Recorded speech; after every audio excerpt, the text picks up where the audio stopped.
देखिए आज मेरी किताब का चंडीगढ़ का विमोचन है।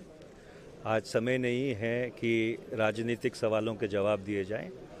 वो सवाल जो आप रोज़ करते हैं और मैं 364 दिन जवाब देता हूँ, वो सारे सवाल कल उनका जवाब देंगे। अगर आज कोई किताब के ऊपर सवाल हो तो मैं उसका जवाब दे दूंगा। 26/11 पे there is a lot of controversy. You had already mentioned, and everybody was appreciating here the way you have come out of politics.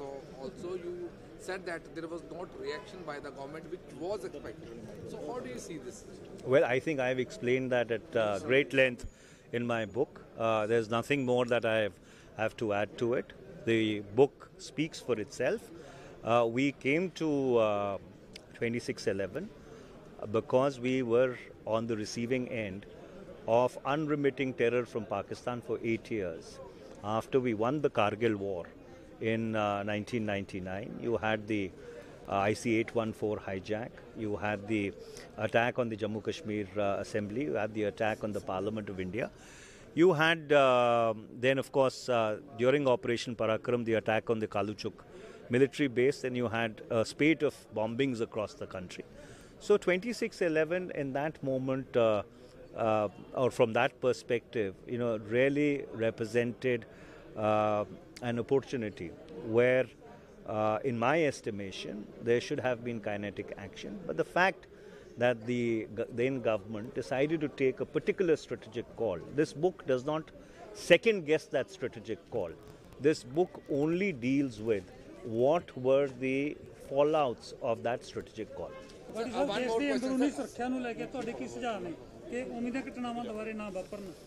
देखो इदा है कि ਜਿਹੜੀ मैं किताब लिखी है, इस किताब ਦੇ ਵਿੱਚ मैं साफ तौर ਤੇ 20 जो पिछले 20 ਵਰਿਆਂ ਦੇ ਵਿੱਚ ਜਿਹੜੀਆਂ ਵੱਡੀਆਂ ਰਾਸ਼ਟਰੀ ਸੁਰੱਖਿਆ ਨਾਲ ਜੁੜੀਆਂ ਚੁਣੌਤੀਆਂ ਨੇ, ਜਿਸ ਨਾਲ ਮੁਲਕ ਨੂੰ ਨਿਪਟਣਾ ਪਿਆ ਹੈਗਾ, ਮੈਂ ਉਹਦਾ ਜ਼ਿਕਰ ਕੀਤਾ ਹੈ। ਔਰ ਜੇ ਤੁਸੀਂ ਕਿਤਾਬ ਪੜ੍ਹੋਗੇ ਤਾਂ ਤੁਸੀਂ ਇਹ ਪਾਓਗੇ ਕਿ ਜਿਹੜਾ ਸਭ ਤੋਂ ਵੱਡੀ ਲੋੜ ਹੈ ਕਿ ਜਿਹੜਾ ਸਾਡਾ ਖੁਫੀਆ ਤੰਤਰ ਹੈ, ਜਿਹਨੂੰ ਅਸੀਂ ਇੰਟੈਲੀਜੈਂਸ ਕਹਿੰਦੇ ਨੇ, ਉਹਨੂੰ ਹੋਰ ਮਜ਼ਬੂਤ ਕਰਨ ਦੀ ਲੋੜ ਹੈਗੀ ਹੈ।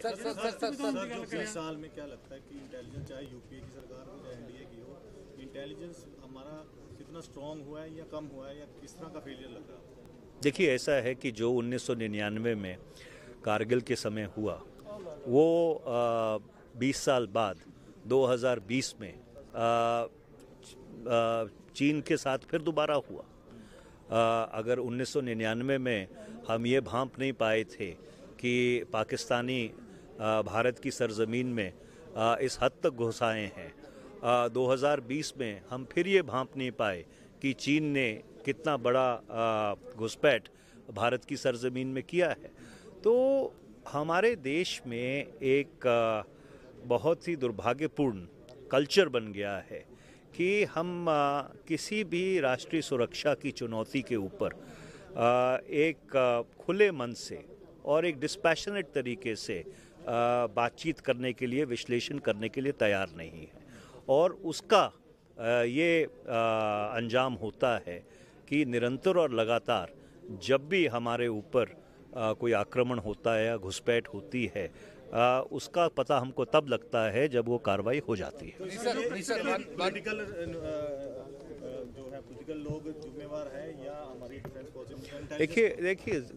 देखिए सवाल जिम्मेवारी का नहीं है, सवाल इसको सुदृढ़ बनाने का है।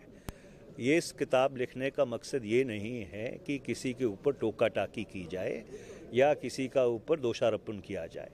ये किताब लिखने का मकसद ये है कि जिन चुनौतियों से भारत निकला है, वो चुनौतियां भारत के सामने आगे दोबारा से ना आएँ, उनसे किस तरह से हम बेहतर निपट सकते हैं, उस परिप्रेक्ष्य को संदर्भ में रखते हुए ये किताब लिखी गई है। Sir, one more thing we have seen that in the discussion it was going on about the CDS appointment.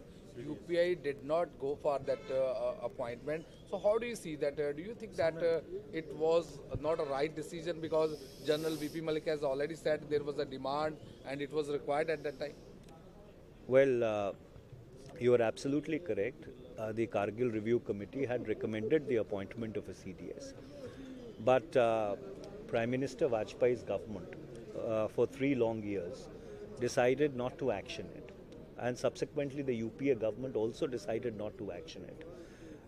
And then when you had a NDA BJP government in 2014, for 5 long years, they decided not to action it.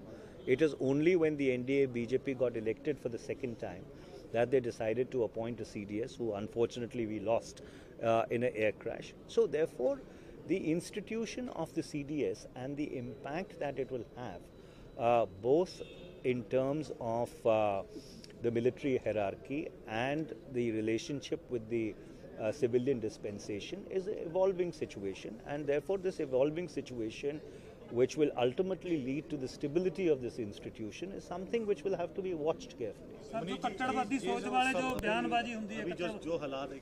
जो हालात है अभी सरकार चाहे NDA की चल रही है, क्या लगता है कि देश अभी भी सुरक्षित है या अभी भी कमियां हैं? देखिए, ऐसा है कि भारत के सामने जो चुनौती है, चाहे वो पाकिस्तान से हो, जो चुनौती निरंतर और लगातार 1971 से चल रही है, या जो चीन की चुनौती है, इसके प्रति हमको बहुत ही विजिलेंट होने की ज़रूरत है। और सवाल एक सरकार बनाम दूसरी सरकार का नहीं है। जब राष्ट्रीय सुरक्षा का सवाल आता है तो इस सवाल के ऊपर दलगत राजनीति से ऊपर उठकर और एक आम राय, एक आम सोच बनाने की जरूरत है। And will make that the last question है सर। लास्ट लाहा लैण वास्ते जो पोलीटिकल बयानबाजी की जाती है, कट्टरतावादी सोच वाली, ਉਹਦਾ भी नुकसान ਹੁੰਦਾ देश ਦੀ ਅੰਦਰੂਨੀ ਸੁਰੱਖਿਆ ਨੂੰ। ਤੁਹਾਡੀ ਬਿਲਕੁਲ ਗੱਲ ਸਹੀ ਹੈ। ਜੇ ਸਮਾਜ ਦੇ ਵਿੱਚ ਪੋਲਰਾਈਜੇਸ਼ਨ ਹੁੰਦੀ ਹੈ, ਜੇ ਸਮਾਜ ਦੇ ਵਿੱਚ ਧਰੁਵੀਕਰਨ ਹੁੰਦਾ ਹੈ, ਉਹਦਾ ਜ਼ਰੂਰ ਜਿਹੜਾ ਨੁਕਸਾਨ ਹੈ ਉਹ ਰਾਸ਼ਟਰੀ ਸੁਰੱਖਿਆ ਨੇ ਹੁੰਦਾ ਹੈ। Thank you. Thank you, brother.